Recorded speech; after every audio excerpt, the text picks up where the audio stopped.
वज़ीर इत्तलात फवाद चौधरी ने सिंध हुकूमत और पाकिस्तान पीपल्स पार्टी क़यादत को तनकीद का निशाना बनाते हुए कहा है कि जो पैसा भी सिंध सरकार को देते हैं दुबई से बरामद होता है, लांचों और जाली अकाउंट से पैसा बाहर जाता है। कराची को बजट में हिस्सा बकदरे जुस्सा नहीं मिलता। सिंध के सबसे बड़े दुश्मन इस वक्त सूबे पर राज कर रहे हैं।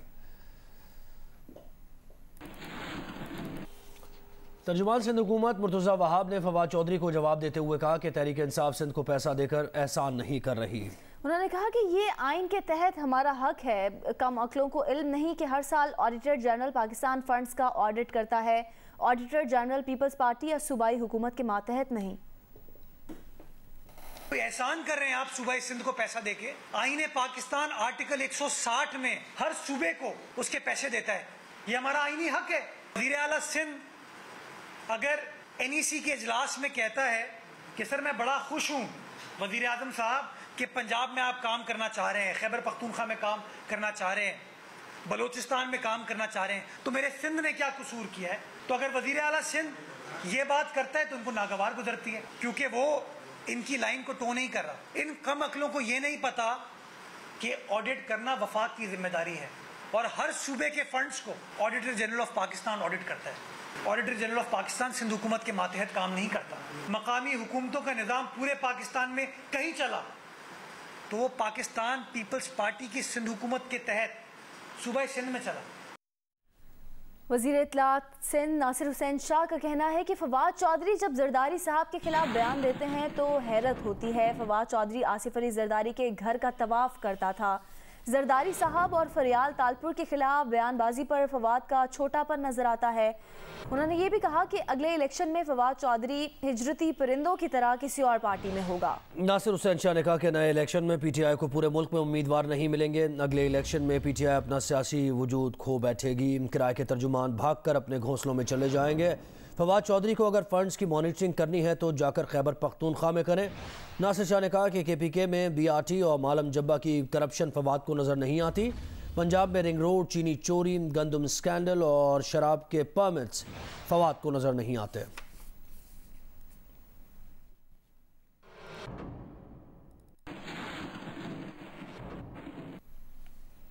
रहनुमा नून लीग मिफ्ता इस्माइल ने कहा है कि हुकूमत FBR को नैब बना रही है। गिरफ्तारी के इख्तियारात देने से रेवेन्यू नहीं हिरासानी के वाक़यात बढ़ेंगे। कारोबारी तबका पहले ही बिजली और गैस के निर्ख के नीचे दबा हुआ है। शहबाज शरीफ ने इमरान खान को यू टर्न करवा दिया। हुकूमत ने बच्चों के दूध और ग़िज़ाई अशिया पर टैक्स कम कर दिया है। हुकूमत का ये कहना कि हम अमेरिका से बात करके IMF से काम करवाएंगे एकदम गैर मुनासिब है। खुदा न खास्ता इसके दूरस्त नताइज होते हैं स्ट्रेटेजिक। आपको पता है हम फिर इलाके के अंदर अपने पाकिस्तान के अंदर जंग नहीं मोलना चाहते। तो भाई अगर कुछ करना है तो मईशत के काम जो है वो स्ट्रेटेजिक काम से ना करवाओ। IMF से आप बैठ के बात करें, लेकिन ये कोई भी टारगेट IMF का पूरा नहीं कर पाए। 2 साल में एक पैसे का रिफॉर्म नहीं कर पाए, जबकि इनको $2 बिलियन की छूट G20 ने दी, $1.6 बिलियन एडिशनल IMF ने दिए और ये लोग जो है इस वक्त IMF का प्रोग्राम सस्पेंड करके बैठे हैं। सरबरा PDM मौलाना फजल रहमान कहते हैं कि बजट झूठ का पलंदा था जिस पर पर्दा डालने के लिए हुल्लड़बाजी का सहारा लिया। हुल्लड़बाजी का यह सिलसिला बलोचिस्तान पहुँच गया है। पूरे मुल्क से लुच्चे लफंगों को उठाकर बिठा दिया गया है। फजल रहमान ने कहा कि धांधली से पैदा हुकूमतें यही किरदार अदा कर सकती हैं। PDM मौक़िफ़ पर कायम है। हुकूमत के खिलाफ तहरीक जारी रहेगी।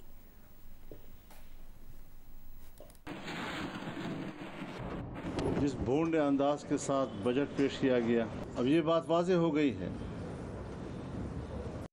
कि ये झूठ का एक पलंदा था। उस पर पर्दा डालने के लिए उन्होंने इस हुल्लड़बाजी का सहारा लिया। फिर ये सिलसिला यहाँ पर नहीं रुका है,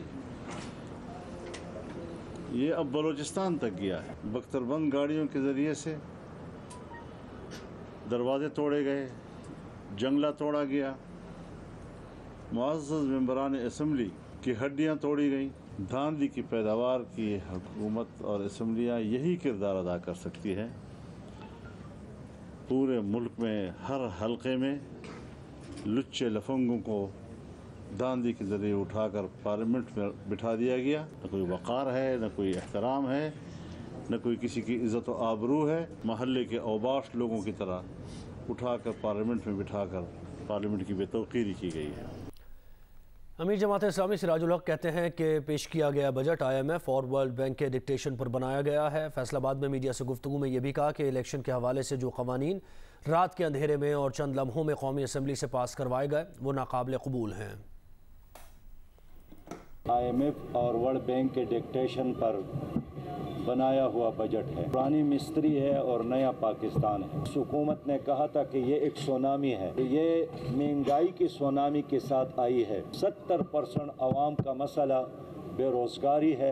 एहतसाब के नाम पर जो ड्रामा किया वो एहतसाब भी इंतकाम में बदल चुका है।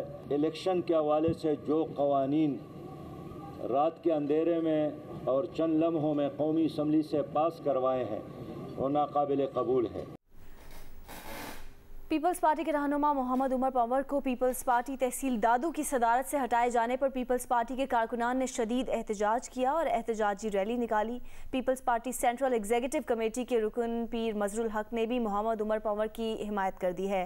पीपल्स पार्टी तहसील दादू की सदारत तब्दील करने पर मोहम्मद उमर पंवर की क़यादत में पीपल्स पार्टी के कारकुनान ने दादू में पीर हाउस से प्रेस क्लब तक एहतजाजी रैली निकाली। कारकुनान ने मुतालबा किया कि पार्टी क़यादत फौरी तौर पर मुदाखलत करके मोहम्मद उमर पंवर को अपने ओहदे पर बहाल करे। लंदन से Peoples Party central executive committee के रुकन पीर मजरुल हक ने भी रद्द अमल का इजहार करते हुए कहा कि वो उमर पंवर की पीपल्स पार्टी तहसील दादू की सदारत की हिमायत और मुअत्तली की मुखालफत करते हैं। यूरोपीय यूनियन के नुमाइंदा खुसूसी थॉमस निकलसन कहते हैं पाकिस्तानी क़यादत अफगान मफाहमती अमल को कामयाब करने के लिए मुखलिसाना कोशिशें कर रही है। पाकिस्तान मसले की वजह नहीं बल्कि मसले के हल का ख्वाह है। जियो न्यूज़ के प्रोग्राम जरगा में मेज़बान सलीम साफ़ी से गुफ्तगू करते हुए थॉमस निकलसन का कहना था कि एक गैर महफूज गैर मुस्तहकम पुरतशद्दुद अफगानिस्तान के असरात से पाकिस्तान महफूज नहीं रह सकता।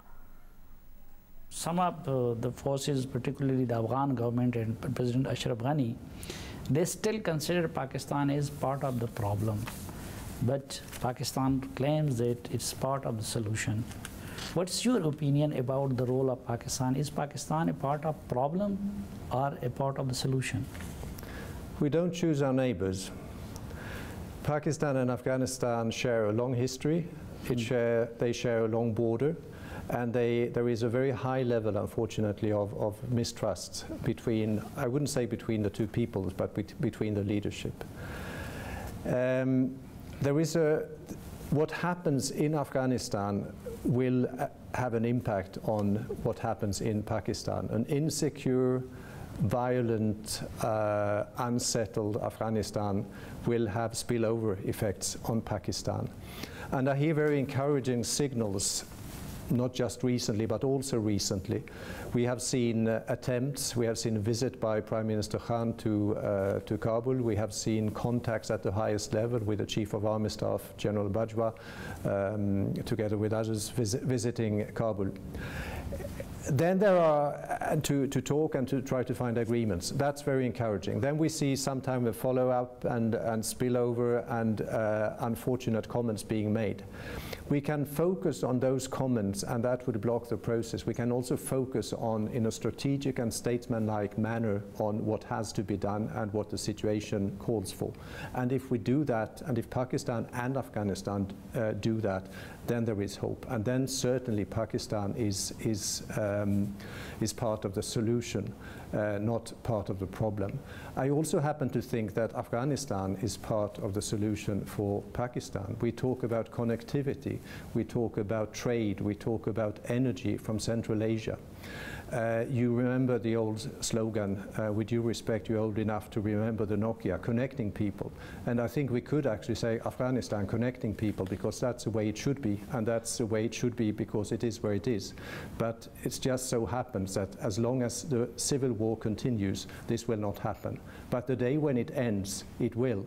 And then you will see all these, or some of these, connectivity networks, digital connectivity, transit trade, the link between South Asia and Central Asia and Afghanistan will really play the role it can. It will help the Pakistani economy, it will help the Afghan economy, it will help the Central Asian economy, and the perception of Afghanistan will be very, very different from what it is today. यूरोपीय union के नुमाइंदा खुसूसी Thomas Nicholson का खुसूसी interview देखिए आज जियो news पर रात 10:05 पर। अभी बात करेंगे वजीर खारजा शाह महमूद कुरैशी की अंतालिया में तुर्की के वजीर खारजा से मुलाकात हुई है। मुलाकात में दो तरफा ताल्लुकात, कसीरुल जहती शोबों में ताउन समेत बाहमी दिलचस्पी के अमूर पर तबादला ख्याल किया गया है।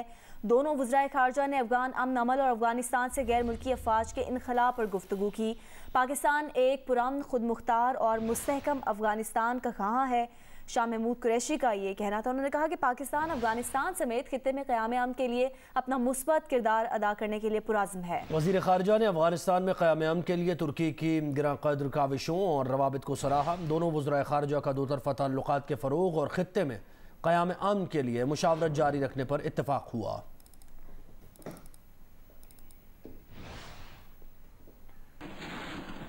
कायदे हिज़्ब इख्तिलाफ शहबाज शरीफ का मुल्क में कोरोना वैक्सीन की अदम दस्तयाबी पर तशवीश का इजहार। हुकूमत अवाम की ज़िंदगियों से न खेले, कोरोना वैक्सीन का फिलफौर बंदोबस्त किया जाए।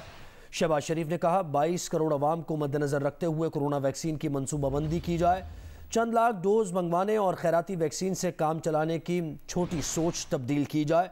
कोरोना वैक्सीन की अदम दस्तयाबी हुकूमत की मुजरिमाना गफलत और नाअहली का एक और सबूत है, शहबाज शरीफ ने कहा। उन्होंने कहा कि वैक्सीन की फराहमी के मामले में वही कुछ हो रहा है जो LNG की फराहमी के मामले में हुआ था। आटा, चीनी, दवाई मामले पर मुफाद परस्तों ने जेबें भरी, कोरोना वैक्सीन में वही दोहराया जा रहा है। शहबाज शरीफ ने यह भी कहा कि अफसोस है अवाम की ज़िंदगी के मामले में हुकूमत मुजरिमाना गफलत का मुजाहरा कर रही है। हुकूमत की चोरी, नाअहली और बद इंतज़ामी की सज़ा अवाम को मिल रही है जो अफसोसनाक और काबिल मज़म्मत है।